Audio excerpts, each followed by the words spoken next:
ఈ వీడియో చూడండి ప్రజలారా. ఇది ఆర్టిఫిషియల్ ఇంటెలిజెన్స్ తయారు చేసి ఇచ్చినటువంటి వీడియో. తెలుగు దినపత్రికల మీద ఆర్టిఫిషియల్ ఇంటెలిజెన్స్ ఏం ఆలోచిస్తుందో ఒకసారి చూడండి. మనం రోజు పేపర్ తెరవగానే ఏం చూస్తాం? పెద్ద పెద్ద హెడింగ్స్, కొందరి ఫోటోలు. ఇంతకీ ఆ వార్తల వెనకసలు కదేంటి? ఆ కనిపించే ముఖాలు ఎవరివి? పదండి, ఈరోజు మన పత్రికల్లోని వార్తల పొరలు విడదీసి చూద్దాం. అసలు ఎవరి గొంతు వినిపిస్తుందో తెలుసుకుందాం. అవును, అసలు మనం రోజూ చదివే ఈ న్యూస్ పేపర్లు దేన్ని చూపిస్తున్నాయి? మన సమాజాన్ని ఉన్నది ఉన్నట్టుగా అద్దం పడుతున్నాయా? లేకపోతే కేవలం అధికారంలో ఉన్న కొద్దిమంది ప్రపంచాన్ని మాత్రమే మన కళ్ల ముందు ఉంచుతున్నాయా? ఇది చాలా ముఖ్యమైన ప్రశ్న. దీనికి సమాధానం వెతుకుదాం రండి. సరే, ఈ విషయాన్ని తేలిగ్గా అర్థం చేసుకోవడానికి ఒక సింపుల్ టెక్నిక్ వాడదాం. అదే న్యూస్ పిరమిడ్. ఈ పిరమిడ్ సహాయంతో వార్తల్ని ఎలా నిర్మిస్తున్నారో, అందులో ఎవరికి ఎంత ప్రాధాన్యత ఇస్తున్నారో చాలా స్పష్టంగా చూడొచ్చు. సో ముందుగా ఆ పిరమిడ్ పైకి వెళ్దాం. అంటే శిఖరాగ్రంలో ఎవరున్నారో రైట్. ఈ న్యూస్ పిరమిడ్లో టాప్లో అంటే శిఖరాగ్రంలో ఎవరున్నారు? వార్తల్లో సింహభాగం ఎవరికి దక్కుతోంది? ఒకసారి ఆలోచించండి. ఏ పేపర్ ఫ్రంట్ పేజీ చూసినా మనకు ఎక్కువగా ఏం కనిపిస్తుంది? అవే రాజకీయ నాయకుల ఫోటోలు, వాళ్ల ప్రకటనలు, ప్రభుత్వ నిర్ణయాలు. ఫలానా ఐపీఎస్ ఆఫీసర్ బదిలీ అయ్యారని, ప్రభుత్వం ఫలానా పాలసీ తెచ్చిందని. ఇలా మొత్తం వార్తలన్నీ వాళ్ల చుట్టూనే తిరుగుతున్నట్టనిపించట్లేదా? ఇప్పుడు ఈ నంబర్స్ చూడండి. షాకింగ్గా అనిపించొచ్చు. దాదాపు 85% వార్తల కవరేజ్ కేవలం రాజకీయ నాయకులు, ఉన్నత వర్గాల గురించే. అంటే మిగిలిన బీసీ, ఎస్సీ, ఎస్టీ మైనారిటీలందరికీ కేవలం 15% మాత్రమే. ఇంత పెద్ద గ్యాప్ ఉంటే ఇక మెజారిటీ ప్రజల గొంతుక ఎక్కడ వినిపిస్తుంది?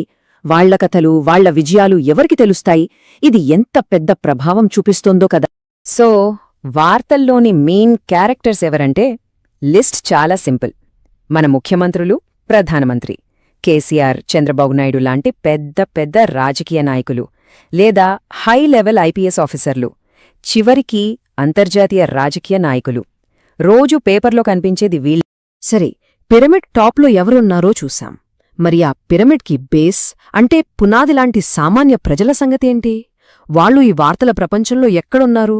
అట్టడుగునా ఎందుకుండిపోయారు? ఫ్రంట్ పేజీలో మెరిసే వార్తలు దాటి లోపలి పేజీల్లోకి వెళితే తప్ప మనకు మెజారిటీ ప్రజల గొంతు వినిపించదు. కాని అక్కడ కూడా ఆ వార్తలను వెతుక్కోవాల్సొస్తోంది. అసలు వాళ్ల గురించి ఎక్కడ రాస్తున్నారు, ఎక్కడ కనిపిస్తున్నారు? ఇదిగోండి అసలు విషయం. కేవలం 10-15% జనాభాలో మెజారిటీ అయిన బీసీ, ఎస్సీ, ఎస్టీ, మైనారిటీ వర్గాలకు వార్తల్లో దొరుకుతున్న స్థానం ఇంతే. ఎంత విచిత్రం కదా! మెజారిటీ ప్రజల వార్తలు మైనారిటీ వార్తలుగా మారిపోయాయి. సరే, ఆ కొంచెం చోటిస్తున్నారు కదా, మరి అందులో వాళ్ళని ఎలా చూపిస్తున్నారు? ఎప్పుడైనా గమనించారా? 1 ప్రభుత్వ పథకాల లబ్ధిదారులుగా, 2 ఏదైనా సమస్య మీద నిరసన చేసే ఆందోళనకారులుగా, 3 ప్రభుత్వం మీద ఆధారపడ్డవాళ్లుగా, లేదా ఏదైనా నేరం జరిగినప్పుడు వార్తల్లో కనిపిస్తారు, లేదంటే వాళ్ల కుల సంఘాల మీటింగులు, పండుగలప్పుడు. అంతే. వాళ్లని సొంతంగా సాధించిన వాళ్లుగా, నాయకులుగా ఎప్పుడూ చూపించరు. ఎప్పుడూ తీసుకునేవాళ్లుగానే చూపిస్తారు తప్ప ఇచ్చేవాళ్లుగా కాదు. వార్తల్లో ఇచ్చే స్థానం మాత్రమే కాదు, వాడే భాష కూడా చాలా ముఖ్యం. కొన్ని పదాలు కొందరికి అధికారాన్ని కట్టబెడితే, మరికొన్ని పదాలు ఇంకొందరిని బలహీనులుగా చూపిస్తాయి. ఆ అధికార భాష ఎలా ఉంటుందో చూద్దాం. ఇక్కడ ఈ పదాల మధ్య తేడా చూడండి. ఉన్నత వర్గాల గురించి రాసేటప్పుడు అధినేతలు, విధాన నిర్ణేతలు, ప్రముఖులు, పెట్టుబడిదారులు ఇలా ఎంత పవర్ఫుల్ పదాలు వాడుతున్నారో, అదే సామాన్య ప్రజల దగ్గరకొచ్చేసరికి పేదలు, లబ్ధిదారులు, అణగారిన వర్గాలు, గిరిజనులు అంటే వాళ్లకు వాళ్లుగా ఏమీ లేరని, ఎవరో ఇచ్చే సహాయం మీద ఆధారపడి బతుకుతున్నారని చెప్పకనే చెప్తున్న ఈ పదాలు. ఈ భాష మన ఆలోచన విధానాన్ని ప్రతిరోజూ ప్రభావితం చేస్తూనే ఉంటుంది. సరే, ఇదంతా చూశాక ఈ న్యూస్ పిరమిడ్ మనకు ఫైనల్గా ఏం చెప్తోంది? సింపుల్గా చెప్పాలంటే ఈ పేపర్లన్నీ కలిసి మనకు ఇస్తున్న సందేశం ఒక్కటే: అధికారం, రాజకీయాలు మాత్రమే ముఖ్యం, అంతే. మిగతా విషయాలన్నీ, మిగతా ప్రజలందరూ సెకండరీ.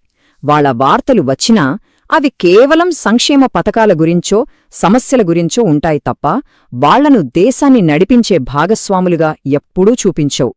అంటే మన న్యూస్ పిరమిడ్ ఇప్పుడు పూర్తయింది. ఒకసారి దీన్ని చూస్తే అసలు పిరమిడ్కి ఈ న్యూస్ పిరమిడ్కి ఉన్న తేడా తెలుస్తుంది. సాధారణంగా పిరమిడ్కి బేస్ చాలా పెద్దగా ఉంటుంది. అక్కడ ఎక్కువ మంది ప్రజలుంటారు. పైకి వెళ్లే కొద్దీ తక్కువ మందుంటారు. కాని మన వార్తల పిరమిడ్ తలకిందులుగా ఉంది. పైనున్న కొద్దిమందే మొత్తం స్థలాన్ని ఆక్రమించేశారు. కింద ఉండాల్సిన మెజారిటీ ప్రజలు మాత్రం ఎక్కడో అంచులకు పరిమితమైపోయారు. ఇదే మన మీడియాలో కనిపిస్తున్న చిత్రం. ఈ మొత్తం విశ్లేషణ తర్వాత మన ముందు ఒక్కటే పెద్ద ప్రశ్న మిగిలింది. మన వార్తాపత్రికలు సమాజాన్ని ఉన్నది ఉన్నట్టుగా చూపిస్తున్నాయా, లేక అవి ఒక రకమైన సమాజాన్ని నిర్మిస్తున్నాయా? ఈ ప్రశ్న గురించి ఆలోచిస్తూ రేపటి పేపర్ చదివి చూడండి. అప్పుడు వార్తల వెనుకున్న అస్సలు కథలు మనకు మరింత బాగా అర్థమవుతాయి.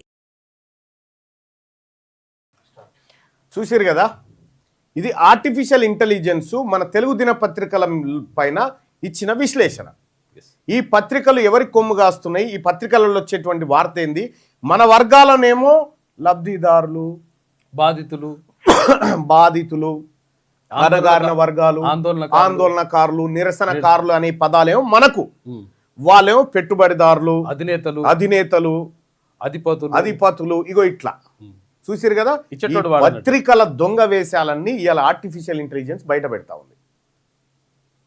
చూసిరు కదా ప్రజలారా, 78 సంవత్సరాల నుంచి ఈ వర్గాలకు అధికారం దక్కకపోవడానికి ప్రధాన కారణంలో ఒక భాగం ఈ పత్రికలు, టీవీ ఛానళ్ళు. మళ్ళా ఇక వీళ్ళ ట్యాగ్ లైన్లు అయితే అద్భుతంగా ఉంటాయి అనుకోరాదు. ప్రజల గొంతు కానీ రకరకాల ట్యాగ్ లైన్లు పెట్టుకొని బతుకుతూ ఉంటాయి, జీవనోపాధి పొందుతూ ఉంటాయి. ఇవి కేవలం అణగారిన వర్గాలను అణిచివేసి అగ్రవర్ణాలకు అగ్రతాంబూలాలు ఇచ్చేటువంటి విషపుత్రికలు అనేది స్పష్టంగా అర్థమవుతా ఉంది.